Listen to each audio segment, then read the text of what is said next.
every time I have someone on who's working on a project, I go and like dig around about the project. When I was looking up EC Wolf, generally it was being considered like the best option to go with when you want to go play Wolfenstein. But like, I think a good place to start here is, what is the deal with like all of these different options in both Wolfenstein and with Doom and all of these different source ports? Like, most people probably know that the code was open sourced at some point in history. You probably know the exact year. I don't have it on hand. I don't have the exact date, but it was 1998 for Doom. Okay. Or 97, sorry. Right. Okay. So from there, it kind of opened up the floodgates for people to do all of these different things. But like, what? Like, why are there all these different projects? What do people not agree on? Yeah, I think early on it was just sort of free for all for people to just, because I mean there weren't any, so Sure. everybody started working at the same time. So there was a large flurry of source ports early on. And by the way, the term source port was pretty much, I think, coined by the Doom community, because the source code, the original source release for Doom was for the Linux version and not the DOS version. So one of the first things that had to be done was porting the Linux Doom source back to DOS, and so hence the term source port. One second. Oh. It did seem to get out. Okay. Yeah. So then in the early days of Doom source ports, there was kind of more of an emphasis on feature development. A lot of it was trying to backport features from the newer games, such as Quake, back into Doom. And I think that pretty much dominated the scene, and until a source port called Chocolate Doom came about. Chocolate Doom's thing is that it is like one-for-one bug compatible with the DOS version. So it kind of creates a clean code base that you can build additional things onto, but also very popular just for the purists to use as their main port as well. Right. Okay. So there's a whole bunch of offshoots on that. I think the three main branches of things are, of course, the Z-Doom family, the Boom family, or probably it's more commonly known as now today the PR Boom family, and then Chocolate Doom. Okay. There are a bunch of others. A lot of them are, a lot of the other ones died. But a lot of the other ones are kind of not super popular at the moment. I guess honorable mention to Edge, which was once a very popular port and then kind of disappeared for a while, and then a couple of teams have revived it. So I think they're doing decently well, although I haven't really heard too many people using it as their main.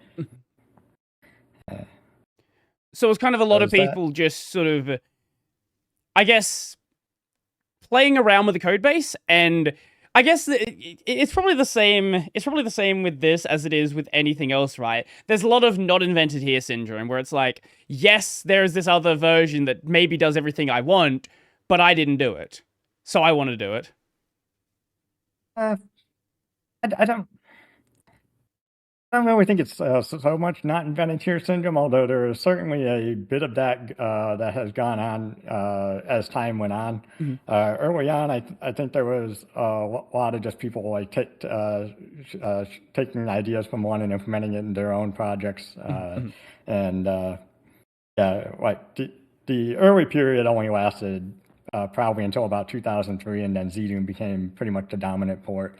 And even today, I would say that Z-Doom is probably the most popular port, second to the official port from Bethesda. As a result, there's sort of been a faction that built in the community that's like, anything that Z-Doom does, we want to do the opposite. I think that's a tale as old as time when it comes to this kind of stuff. I think it's getting better now, and I don't know if any of that has to do with just the tensions with the way that Graph has rubbed people the wrong way in the community. Mm-hmm. Right. Yeah, so we can my understanding is there's like a very long history there. And even as someone kind of outside of that, just going and looking at some of the stuff that's happened throughout history, like there's the example that people bring up of the mod competition from whatever year it was, where someone was building a mod that relied on glitches in a specific version, and it didn't work in the project he was working on, so there was like a whole mess with that. But I'm sure there's so much more you can speak on. Yeah, I mean, in part, in some ways, I think the general public perception of him and perception that developers have had working with him are somewhat disjoint. Because I think the general public, what they mostly know is like they want a feature added to the port, and so they put up their feature suggestion out, and Graph is the kind of person who isn't afraid to just tell people no. Right. Which is actually a pretty admirable skill, because oftentimes people tend to try to be a little too polite, and things just sort of disappear off into the background. The problem is, I think he would like not give any exposition on why it's a no. Right. So over time, he just sort of got this reputation of, oh, I'm going to suggest anything, and he's just going to come in and say no, and that's the end of it. But the reality is, I think most of the time when he did that, there were either technical reasons, or it's one of those things where none of the maintainers on the project were going to work on it in any foreseeable future. So what's the point in keeping the ticket open if it's just going to rot there?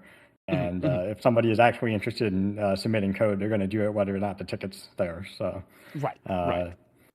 On the developer side of things, the problem mostly centered around if there was something that he was not interested in. So the most notable example is the one person that joined the team and had to focus on multiplayer improvements in there.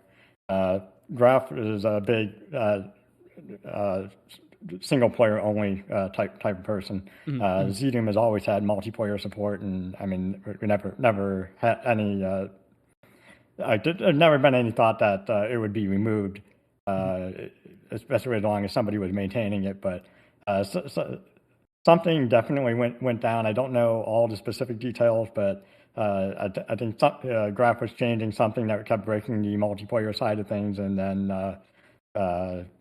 I assume he told the developer that he didn't care that things were breaking, and so the guy left the project. And yeah, there are a couple of people that joined the project and went, and every time it was because of disagreements between Graph and them. So yeah, but yeah, I mean, generally speaking, the ZDoom project has been very open to whatever you're interested in working on, submit patches for it, and yeah, we're open to pretty much taking whatever, as long as it wasn't because the ZDoom project intended to maintain backward compatibility with mods. So like if we looked at something and we're like, yeah, this is probably going to be a problem down the road, we would reject it for that, things like that.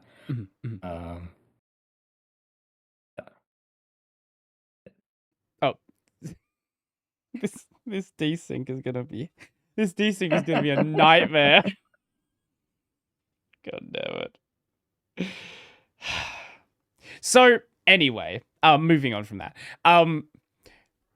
Basically, a lot of the issue kind of came down to not really wanting to, I guess, not wanting to like document why things weren't going to happen. It was like, and in some cases, I can imagine he probably had answered the question somewhere, but then didn't want to answer it again. And because it's like, oh, I already answered it over here. Just go and find the thing I already said at some point.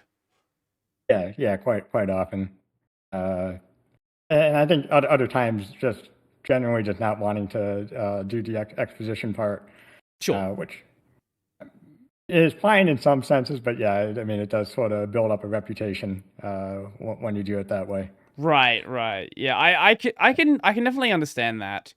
Um